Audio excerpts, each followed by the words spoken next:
Aula 11. Segurança e desempenho. A vulnerabilidade do Windows deve-se a vários fatores, principalmente por ser o sistema operacional mais popular do mundo. As porcentagens aproximadas mais atuais de usuários de diferentes sistemas operacionais, incluindo tanto ambientes domésticos como corporativos, revelam os seguintes números: Windows, 88%. macOS, 6%. Unix, Linux, 5%. Outros, 1%. Apesar das constantes quedas de uso do Windows devido à impopularidade não prevista pela Microsoft da versão Vista, os indicadores não revelam qualquer mudança substancial nas estatísticas. Essa afirmação é reforçada pelo fato do anúncio da versão provisoriamente chamada de 7 do Windows, que foi lançada como sucessora da versão Vista. Consequentemente, é criada uma grande expectativa por parte da comunidade dos usuários de informática em geral, incluindo a utilização do sistema operacional por empresas de qualquer porte, e, em linhas gerais, podemos dizer que seguramente o Windows continuará sendo o sistema operacional mais utilizado no Brasil e no mundo. O paradoxo estende-se ao pacote de programas para escritório Microsoft Office, pois apesar dos constantes lançamentos de programas semelhantes a custos de utilização infinitamente menores, como o OpenOffice e o BROffice, o conjunto de aplicativos da Microsoft mantém-se na dianteira.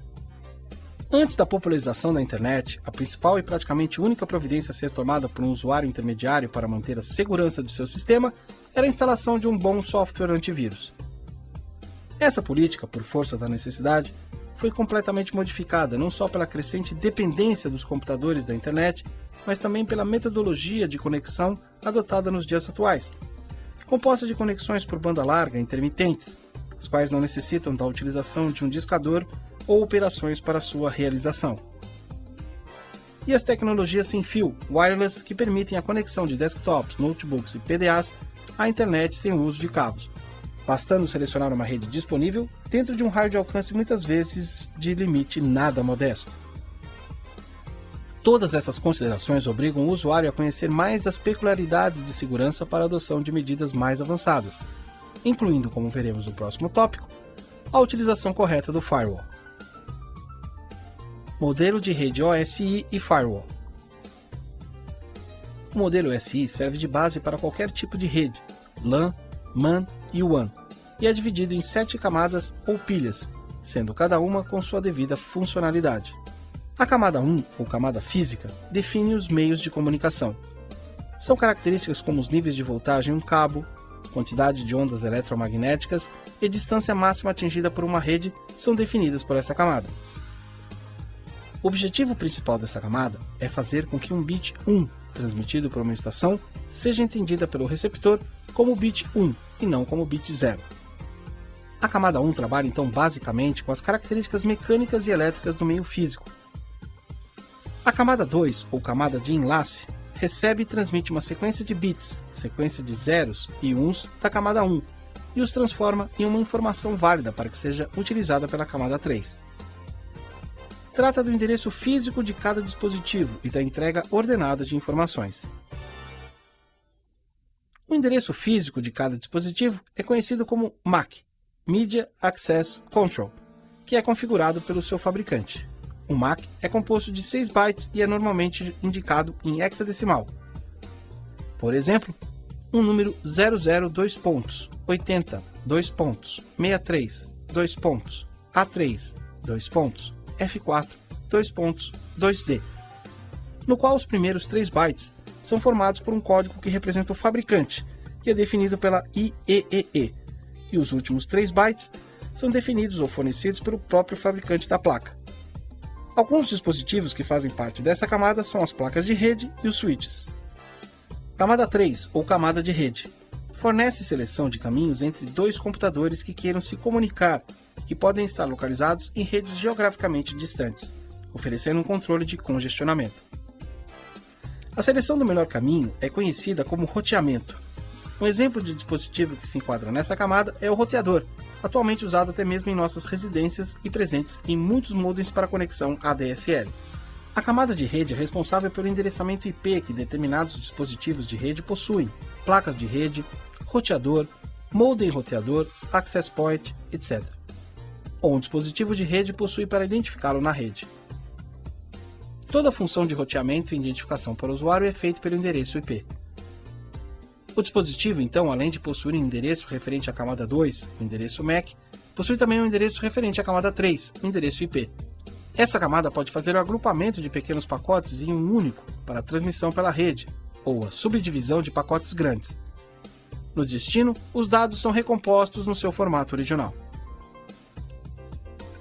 Camada 4 ou camada de transporte segmenta as informações a serem enviadas de um computador e monta as informações novamente em uma sequência correta no computador que as estiver recebendo.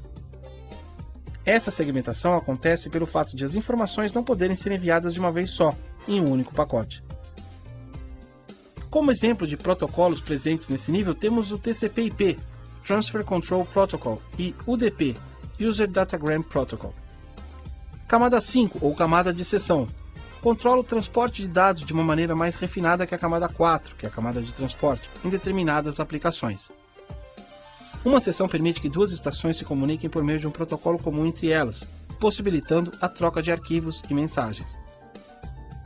Se porventura a rede falhar, os computadores reiniciam a transmissão dos dados a partir da última marcação recebida pelo computador receptor. Camada 6, ou camada de apresentação, define o formato de dados a serem trocados e representados entre as aplicações, além de recursos como o tipo de compactação e criptografia dos dados. Camada 7, ou camada de aplicação, é a camada OSI mais próxima do usuário. Ela fornece uma interface que permite acesso a diversos serviços de aplicação e converte as diferenças entre distintos fabricantes, proporcionando a comunicação entre eles. Um exemplo: transferência de um arquivo do sistema operacional Linux para o sistema operacional Windows. Ela fornece serviços de rede aos aplicativos do usuário, como os protocolos reconhecidos pelos programas dos usuários finais da rede.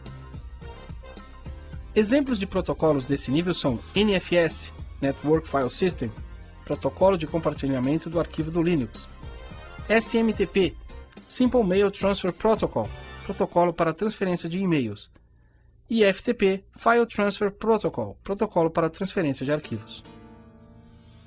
Um sistema de firewall deve garantir um nível extra de segurança para qualquer sistema. Muitas vezes, mesmo um sistema vulnerável pode tornar-se seguro com a ajuda de um bom firewall. O firewall pode ser definido como uma barreira de proteção, a qual todo o tráfego de dados entre uma LAN, Local Area Network ou rede de área local, e a internet deve passar por ele. O firewall possui a finalidade, então, de permitir somente a transmissão e a recepção de pacotes, dados de conexão autorizados. Um firewall pode ser criado pela junção de hardware e software, ou somente em software. Ele possui, dentre suas funcionalidades, a função de bloquear portas que eventualmente são usadas pelas pragas digitais e programas não autorizados. Ele deve evitar que informações de uma LAN específica sejam capturadas por computadores maliciosos da internet e que sistemas tenham seu funcionamento prejudicado pela ação de hackers. O firewall pode ser implementado por meio de 5 soluções distintas: filtro de pacotes, proxy firewall, stateful firewall, firewall de aplicação e comandos e opções de firewall.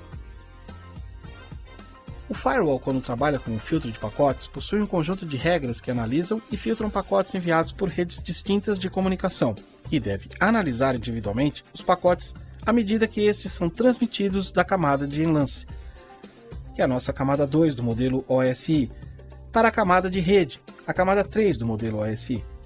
Um exemplo seria um servidor com múltiplas interfaces de rede, sistema operacional e um programa de computador desenvolvido para analisar e bloquear o fluxo de dados entre as interfaces de rede. Essas regras, geralmente, são formadas estabelecendo os endereços de rede de origem e endereços de rede de destino, além das portas TCP e IP envolvidas na conexão. Com o filtro de pacotes, são bloqueados pacotes provindos da rede externa com endereços da rede local. São descartados também pacotes provindos de uma rede interna com endereço de origem não local que fossem destinados à rede externa. Essa última ação é usada para prevenir que utilizadores de uma rede local iniciem ataques de IP contra máquinas externas. A principal desvantagem em usar filtros de pacote como sistema único de firewall é que ele permite que agentes maliciosos possam produzir pacotes simulados. O firewall, quando trabalha como proxy firewall, recebe todo o fluxo de conexão de uma LAN e origina um novo pedido sob a sua responsabilidade. Dizemos nesse caso que é um exemplo de proxy não transparente, no qual a resposta para o pedido é analisada antes de ser entregue para um solicitante original. Sua principal desvantagem é que introduzem perda de performance na rede, já que as mensagens e pacotes devem ser processadas 2 vezes pelo gateway e pelo agente de proxy. Quando se trabalha como Stateful Firewall, se utiliza a tecnologia SMLI, Stateful Multi-Layer Inspection, ou inspeção de estado multicamada, que inspeciona o tráfego para evitar pacotes ilegítimos, guardando o estado de todas as últimas transações efetuadas. Ele examina cada pacote em todas suas camadas no modelo OSI, desde o transporte até a aplicação, e pode impedir o funcionamento do MSN Messenger, ferramenta de chat texto, ou Skype, ferramenta de VoIP, por exemplo. Já o firewall de aplicação surgiu a partir da década de 1990 para suprir as falhas dos tipos de firewall existentes. Com o aumento exponencial do comércio eletrônico, percebeu-se que mesmo as últimas tecnologias em filtragem de pacotes TCP/IP poderiam não ser tão seguras assim. Esse firewall analisa todas as particularidades de cada protocolo e toma decisões que podem evitar ataques maliciosos. Embora o início de seus estudos e implementações tenham ocorrido desde o começo da década de 1990, foi a partir do ano 2000 que o firewall de aplicação dominou o mercado dos softwares. O seu primordial objetivo é o de analisar o protocolo específico da aplicação e tomar decisões dentro das particularidades da aplicação, criando uma complexidade infinitamente maior do que configurar regras de fluxo de tráfego TCP/IP. Com um sistema de firewall de aplicação instalado em um computador que esteja conectado em uma rede corporativa, evita-se que os seus usuários acessem serviços ou sistemas indevidos em seu computador, além de ter o controle sobre as ações realizadas na rede, sendo possível até mesmo descobrir quais usuários as efetuaram.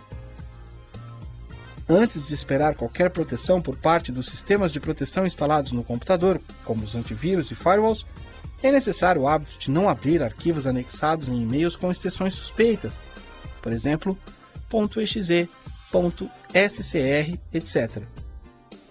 Não aceitar e executar arquivos oriundos de chats e de pessoas desconhecidas.